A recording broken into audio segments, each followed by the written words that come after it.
예, 오늘 말씀 잠언서 7장 1절로 5절 말씀, 내 계명을 손가락에 매며 마음판에 새기라는 제목입니다.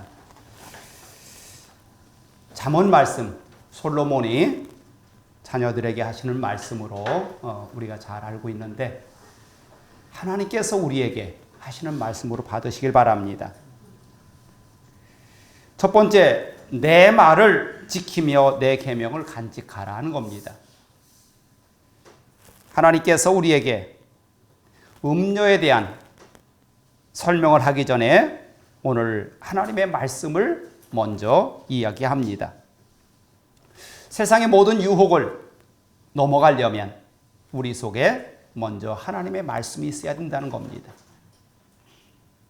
하나님의 말씀은 살았고 운동력이 있어서 우리를 온전케 할 수 있는 말씀이라고 성경은 말합니다.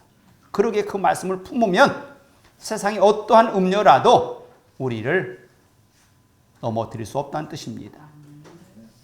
하나님의 말씀을 먼저 품을 때만이 그 말씀이 우리를 온전케 합니다. 여러분은 하나님의 말씀을 어떻게 생각하시나요? 그냥 여러 가지 책 중에 하나로 생각합니까? 아니면 늘 날마다 옆에 두고 묵상하는 소중한 하나님의 말씀으로 생각하십니까? 생각만 하면 되는 것이 아니라 그 말씀을 날마다 묵상해야 됩니다. 그럴 때 그 말씀이 내게 능력이 되고 권세가 된다는 말씀이지요. 말씀을 무시하면 우리는 우리 결과를 책임질 수 없습니다. 하나님께서 우리에게 이 말씀을 주신 것은 이 말씀이 꼭 필요하기 때문에 주신 거 아닙니까? 그런데 그 말씀을 무시하는 것은 하나님을 무시하는 거예요. 말씀이 우리 속에 들어와 나를 온전케 세워나갈 때에 우리는 세상의 어떤 유혹에도 넘어지지 아니하고 담대하게, 강하고 담대하게 승리하는 삶을 살게 됩니다. 오늘 3절 말씀 보니까 이것을 네 손가락에 매며 이것을 네 마음판에 새기라 라고 합니다. 손가락에 맸다. 손이 뭐 하는 거예요? 나의 모든 행동을 주관하는 거잖아요. 그러니까 내가 움직일 때마다 하나님의 말씀이 드러나게 하라는 겁니다. 상대방에게, 나를 만나는 모든 사람들에게 내가 하나님의 사람인 것을 드러내란 뜻이에요. 마음판에 새기라. 너희들 입에서 나오는 모든 말들이 어디서 나온다겠어요? 너희 마음에서 나온다겠잖아요. 그러니까 우리 입에서 나오는 모든 것도 하나님의 말씀으로 다스리라는 겁니다. 그럴 때에 하나님은 우리를 온전케 하며 세상의 어떤 유혹에서라도 우리를 지켜낼 수 있다는 뜻이에요. 내 아들아, 내 말을 지키며 내 계명을 간직하라. 내 계명을 지켜 살며 내 법을 네 눈동자같이 지키라. 하나님은 우리를 눈동자처럼 지키신다고 했어요. 어떠한 위험만 다가와도 우리 눈꺼풀은 눈동자를 보호하기 위해서 움직이지요. 마찬가지로 하나님의 말씀은 우리를 이렇게 지키고 계시다는 겁니다. 지혜에게 너는 내 누이라 하며 명철에게 너는 내 친족이라 하라. 누이와 친족, 가까이 있는 사람들이잖아요. 하나님의 말씀을 가까이 두라는 거예요. 그래서 그 말씀이 나를 온전케 하신다고요. 그리하면 지혜의 말씀이 너를 지켜서 음녀에게 홀리는 이방 여인에게 빠지지 않게 하리라. 여기 음녀가 뭐라겠어요? 세상의 모든 유혹들이라겠잖아요. 그 유혹에서 하나님의 말씀이 우리를 지켜낸다고요. 나는 괜찮아. 이 땅에 그럴 사람 하나도 없어요. 어떤 사람은 세상 지식에 빠져서, 어떤 사람은 권력에 빠져서, 어떤 사람은 돈에 빠져서, 어떤 사람은 여자들에 빠져서 자기의 모든 것을 헤매고 있어요. 그런 것들을 막아내라는 거예요.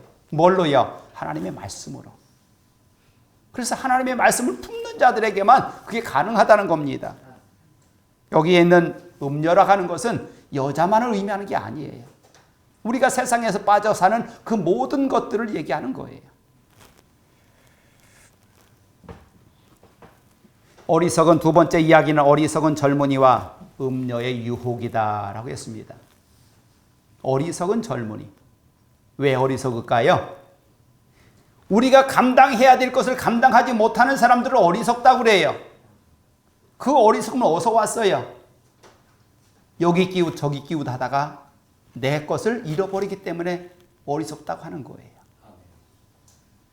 하나님께서 우리에게 말합니다. 너희의 마음을 어디에 두라고요? 하나님께로 두라는 거예요. 위에서 뭐라고 했어요? 그것을 손에 매며 마음판에 새기라고 했잖아요. 그렇게 될 때만이 세상의 많은 유혹 속에서 우리를 온전케 지켜나갈 수 있다고요. 하나님께서 오늘 이 말씀을 하면서 우리에게 이런 유혹들이 우리에게 있다고 말하는 겁니다. 여기 나오는 음녀는 이미 결혼한 여자예요. 그런데 내용을 보니까 자기 남편이 나갈 때마다 길거리에 나가서 새로운 남자를 찾고 있는 여자라고 했어요. 여러분들, 내가 가야 될 길을 못 가고 내가 해야 될 도리를 하지 못하고 세상에 기웃기웃하는 사람들을 얘기하는 거예요. 우리가 하나님의 사람으로 온전케 하는 것은 내가 가야 될 길이에요. 그런데 그 길을 감당하지 못하고 세상에 기웃기웃한다면 바로 음녀와 같은 그런 삶을 지금 살고 있는 겁니다. 그런데 어떤 젊은이들은 그곳을 기웃기웃하다가 그 여인에게 후리는 말에 꼬여서 그의 침실에 들어가는데 무엇처럼 보였다고요? 소가 도살장에 끌려가는 모습처럼 보였다고 했어요. 도살장에 끌려가면 어떻게 될까요? 그냥 죽는 거잖아요. 응? 우리가 세상에 빠져서 헤매고 다닐 때에 하나님께서 볼 때에 우리의 모습이 그렇다는 거예요. 왜요? 마지막 심판 때에 그들은 어느 자리에 있을 거예요? 심판장에 있을 거 아니에요. 그게 죽음의 자리 아닙니까? 영원한 사망의 자리잖아요. 그러기에 우리에게 말합니다. 어리석은 삶을 살지 말고 우리에게 뭐라고요? 때를 잘 아끼고 그것을 사용해라는 겁니다. 어리석은 자들이요.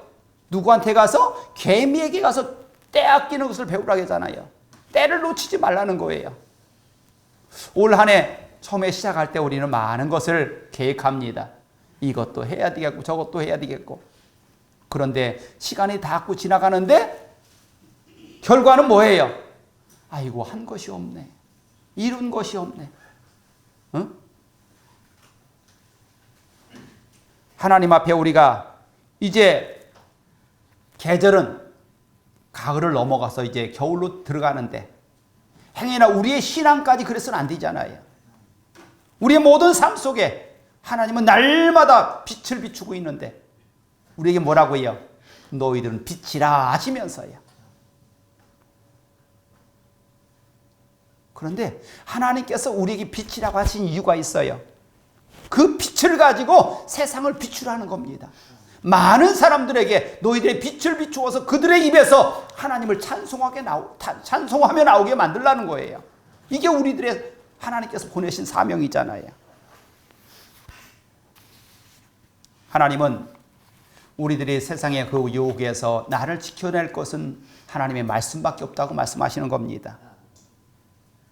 세상의 많은 유혹들, 글쎄요, 어른들이나 아이들이나 할 것 없이 핸드폰, 그게 많은 이익을 줬는데 이익을 넘어서 오히려 이제 해로운 존재가 되고 있어요. 그럴 때 우리는 어떻게 할 거냐는 거예요. 네? 애들이 엄마 전만 뛰면 핸드폰으로 달라고 한대요. 전만 뛰면 핸드폰 달라고 한대요. 그럼 그것을 어떻게 막을 거냐는 거예요. 그럼 그 아이들이 자기에게 필요한 정보 때문에 그 핸드폰을 달라고 합니까? 아니지요. 아니에요. 어제 부여 가서 손녀를 만났어요. 근데 그 엄마가 하는 말, 딸내미가, 큰딸이 이제 핸드폰을 이것저것 다 골라서 자기에게 더 유리한 것을 자기가 차지하고 사양이 좀 떨어지는 것은 동생한테 준대요. 네? 새로운 식구들 중에서 할아버지 것이 최고 신용인가 봐요. 할아버지 것은 지가 차지하고 다른 사람 것은 지 동생한테 준대요. 좋은 정보 찾을까요? 아니에요. 그렇다면 그 아이들에게 필요한 것은 핸드폰이 아니라 부모님과 또는 가족들과 함께하며 보낼 수 있는 시간이 필요한 거예요. 여러분들 직장 생활하다가 정년이 되어서 퇴임한 사람들, 또 내가 무슨 일을 하다가 그것을 더 이상 하지 못하는 사람들, 그 사람들의 가장 어려운 일이 뭘까요? 나는 시간이 많은데 그 시간을 어떻게 사용할 것인가? 내가 지금까지 하지 못한 것을 채우며 살면 좋은데 그것도 쉽지 않다는 겁니다. 왜 그럴까요? 우리는 습관대로 살아요. 내가 해온 습관대로 살게 돼 있어요. 그 습관 버리기가 힘들어요. 그래서 우리는 우리 아이들이나 우리에게 필요한 것은 하나님의 말씀으로 날마다 돌아가는 그런 훈련을 해야 된다는 겁니다. 그래서 우리가 하나님 말씀에서 벗어나지 아니하고 그 말씀으로 승리하는 삶을 살게 만들어 가야 되는 겁니다. 우리가 세상의 모든 유혹에서 벗어나려면 많은 노력이 필요한데 핸드폰이 그렇게 해하다면 우리는 핸드폰을 내려놓을 수 있어야 돼요. 제가 부여 목사님한테 아이고 목사님 우리가 목사님 만나기 힘들어서 안 돼요. 빨리 핸드폰 좀 구하세요. 근데 있던 핸드폰을 그냥 내버리셨어요. 그러니까 우리가 목사님을 찾아뵙기가 약속 잡기가 힘들어요. 그 이유가 뭘까요? 교회에서 아이들이 오는데 아이들이 날마다 예배 시간에도 핸드폰 들고 있다는 거예요.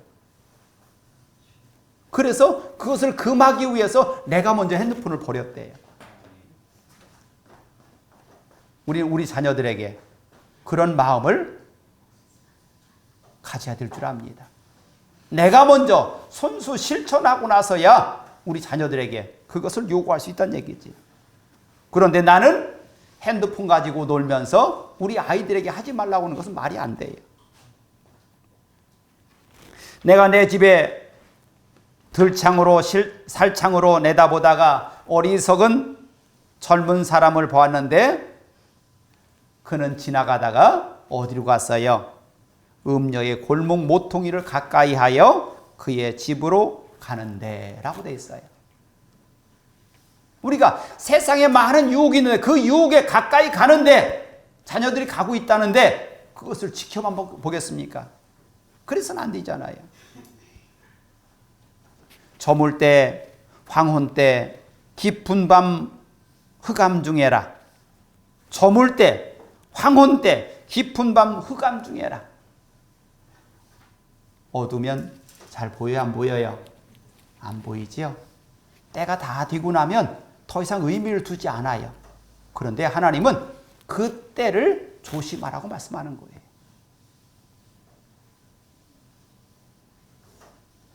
여러분들 달려가는 사람에게, 달리기 경주를 하는 사람에게 가장 중요한 때는 언제예요?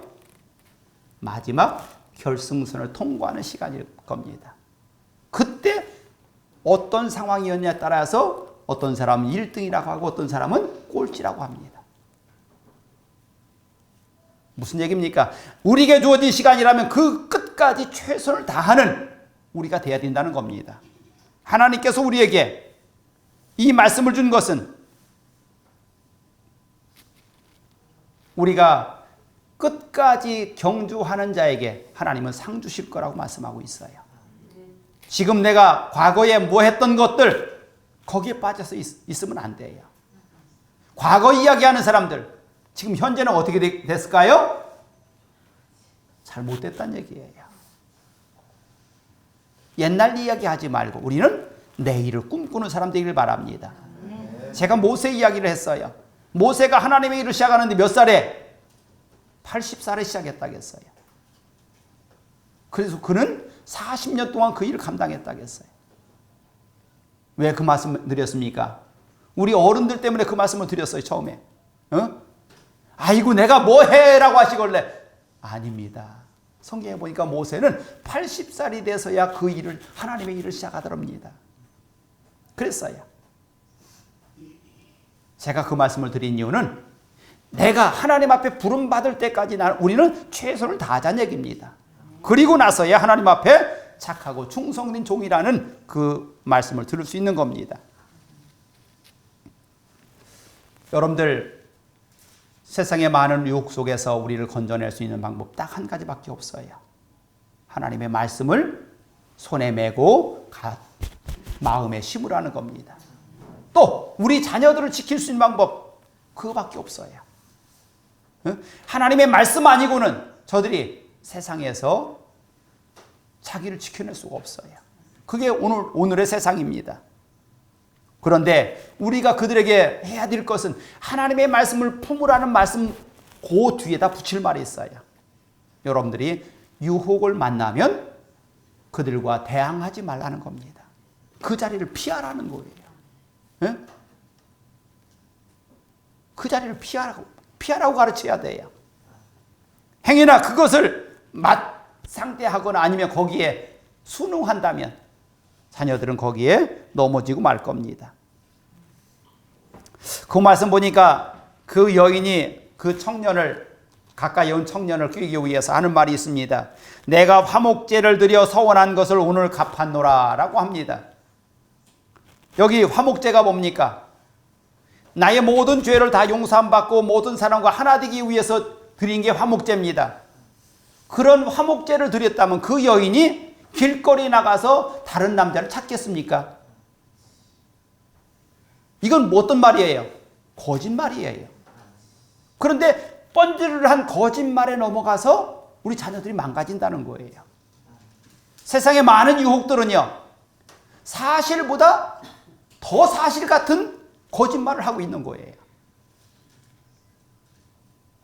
하나님 앞에 우리가 바로 세워지는 것은 그것을 분별할 수 있는 영을 가져야 된다는 겁니다. 그리고 나서야 우리는 세상을 바라볼 수 있어요. 하나님께서 우리에게 말합니다. 너희들에게 내가 하나님의 영을 부어주어서 세상을 볼 수 있게 하고 들을 수 있게 하겠다고요. 하나님의 영, 성령을 충만함을 받을 때만이 가능해요. 하나님의 영을 부어준 자들에게만이 세상을 보고 들을 수 있게 하셨어요. 그러기에 우리에게 날마다 하나님의 영으로 충만하라고 말씀하셔요. 그것이 나를 지키고 내 자녀들을 지키는 방법이에요. 세상의 어떤 방법 가지고도 그 세상의 유혹에서 건져낼 수가 없어요. 그러면서 말합니다. 내 말을 듣고 내 입의 말에 주의하라 라고 말씀하셔요. 네? 내 말을 듣고 내 입의 말에 주의하라.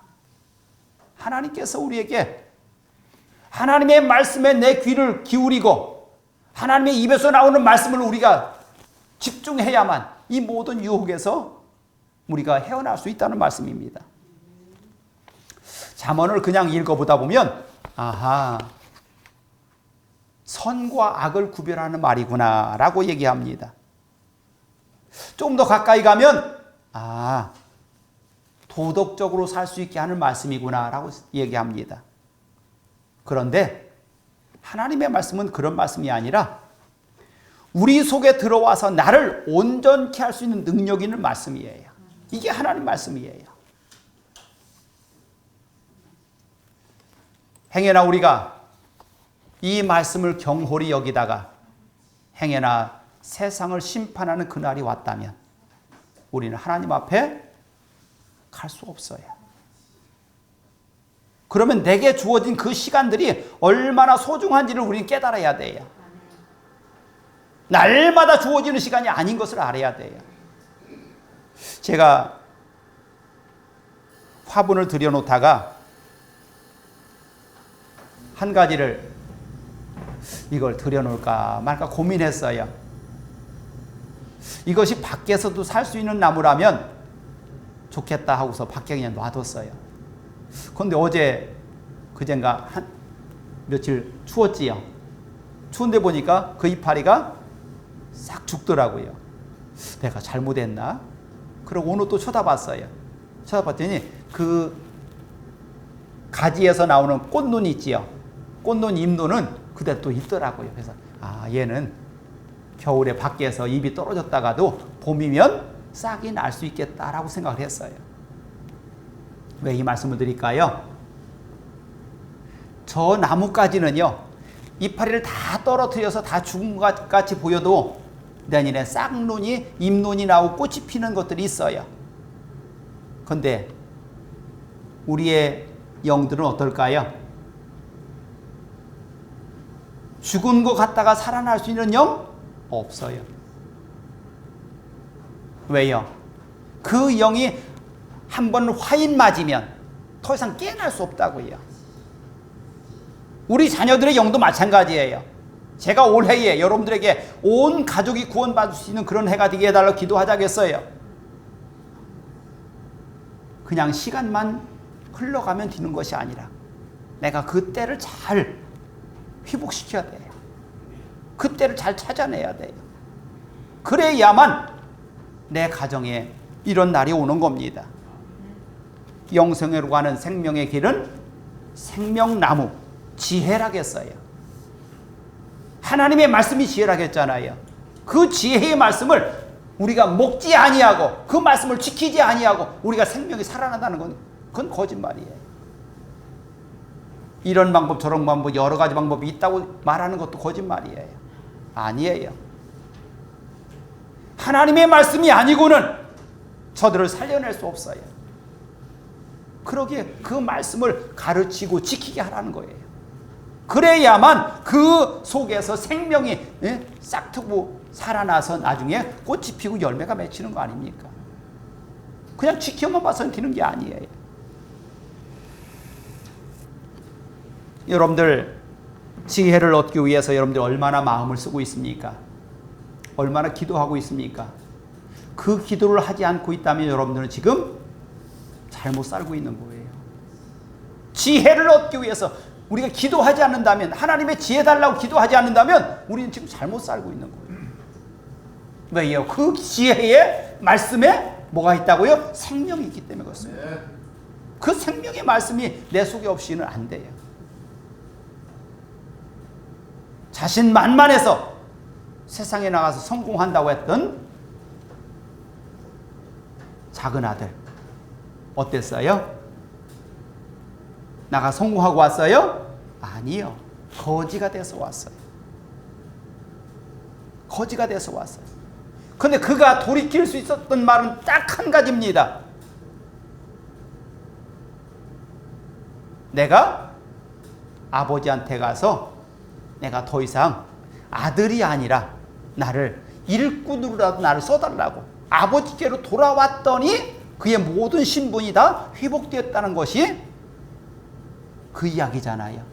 탕자 이야기잖아요.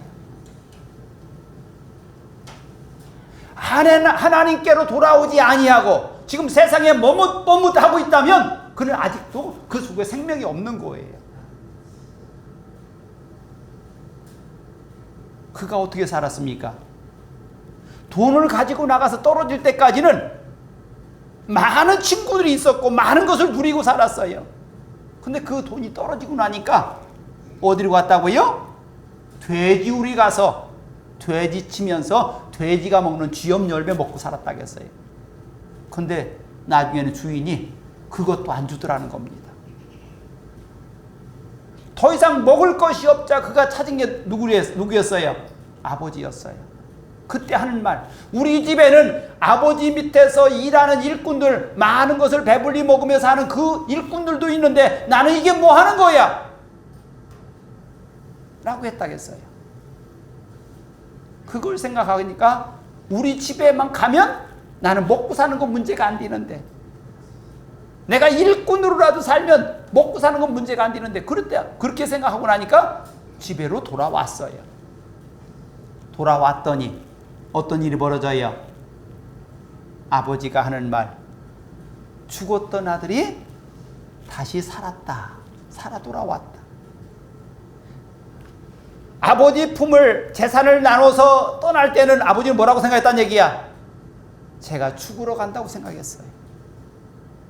그런데 그가 다 버리고 병든 몸을 가지고 왔을 때 하나님은 그 아버지는 뭐라고요? 이제 옷을 다시 입히고 가락지를 끼우고 목걸이를 해주고 살찐 소를 잡아서 잔치를 벌였다고 했어요. 모든 것이 회복됐어요. 그게 하나님이셔요. 우리가 우리 자녀들을 하나님께로 돌리지 않고는 우리가 다른 방법이 없어요. 그들에게 생명을 줄 수 있는 능력이 우리한테는 없잖아요. 생명이신 하나님밖에 없어요. 그 예수님께서 십자가에 달려 죽으시면서 다 이루었다는 그 말씀을 믿지 아니하면 저들도 마찬가지예요. 그 믿음을 부모기 때문에 자녀에게 줄 수 있는 게 아니잖아요. 그가 하나님을 만나야 돼요. 예수님이 나의 구주라고 시인할 수 있어야 돼요. 그런데 그런 기회를 만들 수 있는 방법이 다른 방법이 없기 때문에 여러분들이 집에서 가르칠 수 없다면 이 자리에 데리고 와라는 거예요. 와서 여기 와서 하나님 말씀을 듣고 깨닫게 하라는 거예요. 그것이 우리가 최소한 자녀들을 가장 사랑하는 방법이 아니겠습니까? 내 아들아, 내 말을 듣고 내 입의 말에 주의하라. 네 마음이 음녀의 길로 치우치지 말며 그 길에 미혹되지 말지어다. 대저 그가 많은 사람을 상하여 엎드러지게 하였나니 그에게 죽은 자가 허다하니라. 그 집은 스울의 길이요 사망의 방이라 방으로 내려가느니라. 세상은 그렇습니다. 많은 사람들이 좋아서 가는데 마지막은 뭐라고요? 사망의 길이라고. 그렇게 거기에서 그것이 보인다면 우리는 자녀들을, 우리 이웃들을, 우리 형제들을 그냥 놔둘 수 없어요. 거기에서 건져낼 수 있는 방법은 바로 여러분들에게 주신 사명 아닙니까? 그것을 감당할 수 있어야 우리는 착하고 충성된 종이라는 그 칭함을 받는 거예요. 그냥 시간만 지나면 되는 것이 아니라 그것을 잘 감당하며 하나님 앞에 인정받는 저와 여러분이 다 되길 바랍니다. 기도합니다. 하나님, 세상에 많은 유혹들이 있습니다. 그 유혹에서 나를 지키고 자녀들을, 형제들을 지키기 위해서 내가 할 수 있는 방법 하나님의 말씀밖에 없음을 압니다. 하나님의 말씀을 손에 매며 마음판에 새기라고 했습니다. 내가 먼저 하나님의 말씀으로 날마다 세워지게 하시고 그러자 우리 자녀들에게, 형제들에게 그 말씀을 권면하게 하시고 저들에게도 그 말씀이 들어가며 그 말씀이 능력이 있고 권세가 있어서 저들을 온전케 할 줄 믿습니다. 저들을 세워줄 줄 믿습니다. 그래서 우리가 날마다 아름다운 믿음의 가문을 만들어가게 하여 주시옵소서. 세상의 모든 유혹들은 우리를 호리는 말이나 필경은 사망의 길이라고 성경은 말합니다. 거기서 건져낼 수 있는 하나님의 말씀이 있사오니 그 말씀을 가지고 가정을 세우고 직장을 세우고 이 나라를 세워나갈 수 있게 하여 주시옵소서. 인도하심을 감사드리고 예수의 이름으로 기도하였습니다. 아멘.